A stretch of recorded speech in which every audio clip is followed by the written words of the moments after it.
नमस्कार, आप देख रहे हैं 4 PM बिहार और मैं हूं अभिषेक मिश्रा। बिहार में 2 सीटों पर उपचुनाव हो रहे हैं, मोकामा और गोपालगंज, और इन दोनों सीटों पर होने वाले उपचुनाव को लेकर आज प्रचार का आखिरी दिन है। जाहिर तौर पर जब 3 नवंबर को वोटिंग होनी है, 6 नवंबर को नतीजे आने हैं, वक्त बहुत कम रह गया है और आज शाम 6 बजे तक प्रचार को खत्म हो जाना है। तो दोनों खेमों ने, एनडीए ने और महागठबंधन ने पूरी ताकत झोंक रखी है, कल भी और आज भी। और आज तो आखिरी दिन है, तो नीतीश कुमार ने अपने सिपाहियों को मैदान में उतार दिया है।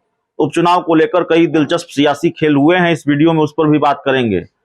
लेकिन तेजस्वी यादव सुबह सुबह मोकामा पहुंचे हैं, चिराग पासवान सुबह सुबह गोपालगंज पहुंचे हैं, और जेडीयू के राष्ट्रीय अध्यक्ष ललन सिंह, जेडीयू संसदीय बोर्ड के अध्यक्ष उपेंद्र कुशवाहा गोपालगंज पहुंचे हैं आरजेडी के उम्मीदवार के पक्ष में वोट मांगने के लिए। तो पूरी ताकत लगा दी गई है। गोपालगंज और मोकामा दोनों ही जगहों पर पूरी ताकत झोंकी है भारतीय जनता पार्टी ने और आरजेडी ने। मोकामा आनंद सिंह का गढ़ है, आरजेडी की यह सीट थी। गोपालगंज बीजेपी का गढ़ है, बीजेपी की यह सीट थी। दोनों सीटों पर किस तरह के नतीजे सामने आते हैं, दोनों सीटों पर किस तरह का परिणाम सामने आता है, यह देखना बड़ा दिलचस्प होगा। लेकिन जेडीयू के राष्ट्रीय अध्यक्ष ललन सिंह गोपालगंज पहुंचे हैं। भारतीय जनता पार्टी पर उन्होंने हमला बोला है और इसके साथ ही भारतीय जनता पार्टी और चिराग पासवान की जो दोस्ती है उसको लेकर भी उन्होंने निशाना साधा है, हमला बोला है। और ये कहा है कि पहले भी चिराग पासवान और बीजेपी दोस्त रहे हैं, दोनों एक दूसरे के करीबी रहे हैं, और चिराग मॉडल अपनाया बीजेपी ने जेडीयू को नुकसान पहुंचाने के लिए। तो ये दोस्ती तो पहले भी रही है।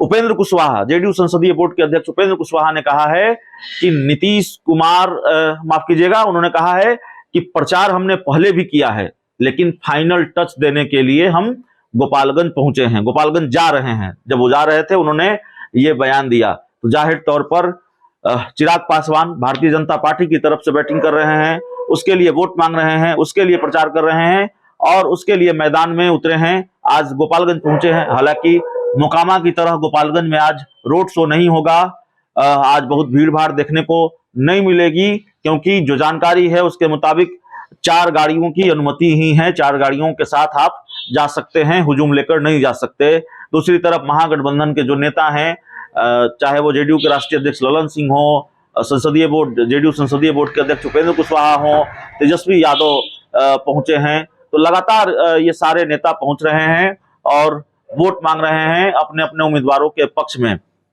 मोकामा में अनंत सिंह का पलड़ा भारी है, आरजेडी ऐसा दावा करती है। अनंत सिंह वहां से विधायक रहे हैं, लेकिन ऐन वक्त पर बीजेपी ने चिराग पासवान को लाया है। अब चिराग के लाने से बीजेपी को कितना फायदा होगा ये तो चुनाव के नतीजे बताएंगे, लेकिन बीजेपी गदगद जरूर है। दूसरी तरफ आरजेडी गोपालगंज में बीजेपी को कड़ी टक्कर देती हुई नजर आ रही है।